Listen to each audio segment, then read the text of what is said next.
Okay, hello CAndo board. This is Dave Daly, and we're here at Kaiser City Hall, and I want you all to meet a significant person who's done a lot for our Downtown Neighborhood Association. This is my dear friend Betty Hart. Thank you, Betty. You're welcome. For, I'm delighted to be here. Talking with us tonight and about what it was like. Betty worked for the city of Salem from 1976 to 1997, and she was head of neighborhood services. And we've been talking here on this bench. Imagine downtown Salem, where Riverfront Park is all industrial buildings.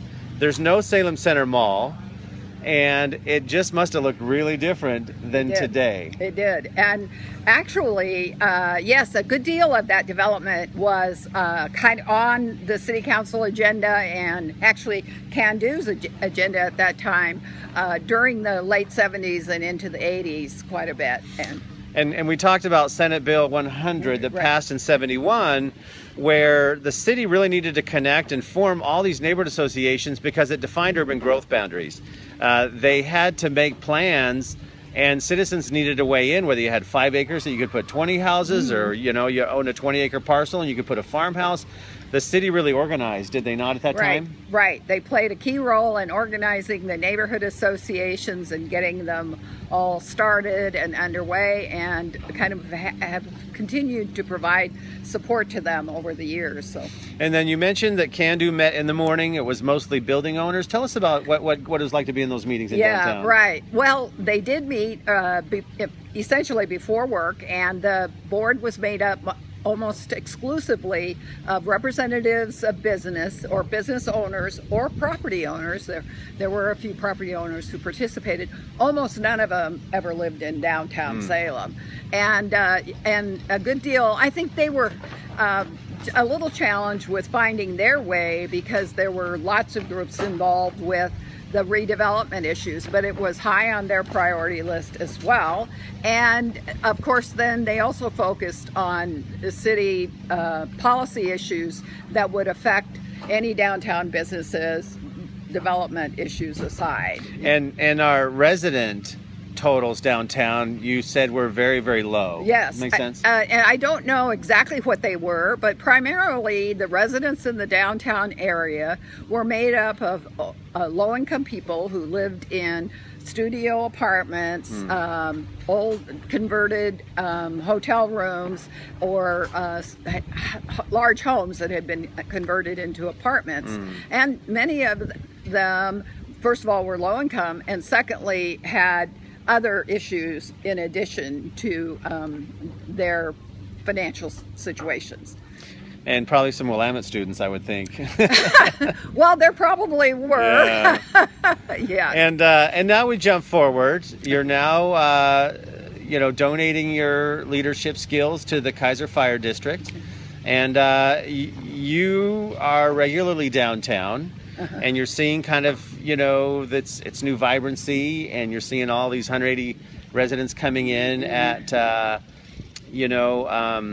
the Boise Cascade project called South Block Apartments. Well, and I would say probably the biggest change in the last 20 years has been the increase in residential living space in the downtown area that appeals to at least middle income and higher people, because that was literally unheard of in through the 80s for the most part. And so I think that has really changed probably the dynamic of Salem downtown more than any single thing in the last 20 years or so.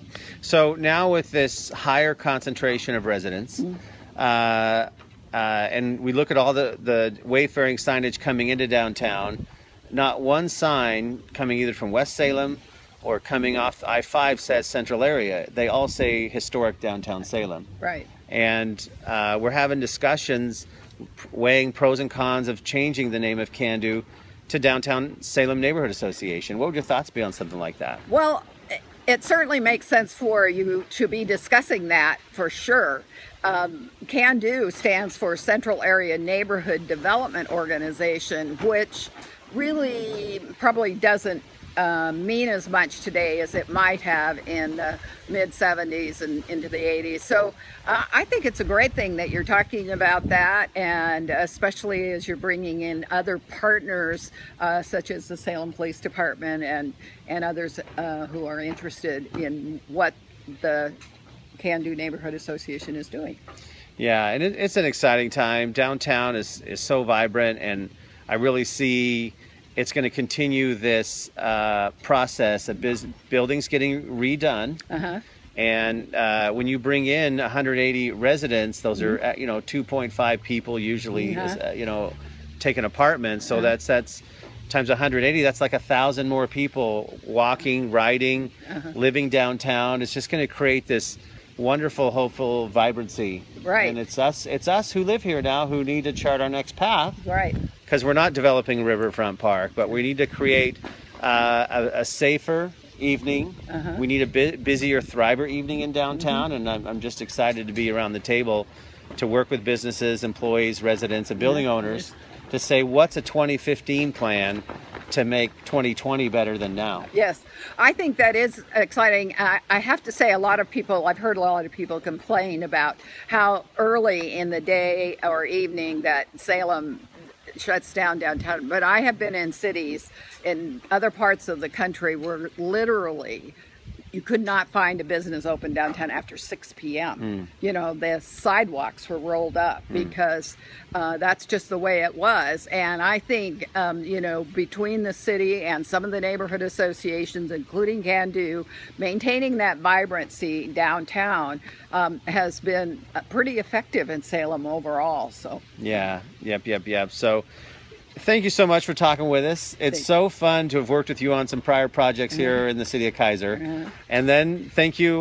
Lisa Leonardi, who mentioned Betty. And then we had this instant connection of here's this whole past that you brought to the table. So thank you for doing what you've done to make Salem what it is. Yes. And you were there at this formatory time. Yeah. I bet it's interesting to weigh in and now and see what it's turned into. But as our association chair, I just want to thank you. We're hitting 40 years this year. That's great. And looking at 40 more, what will it be like? But we want to thank you from our board. You have a meeting with Kaiser Fire on the third Tuesday every month. So it was always going to be a conflict for you to come and talk to our board. And here I grabbed you on a park bench here at the park at City Hall. But I hope all you board members enjoy it. I'll include Betty's email if you had a question, comment,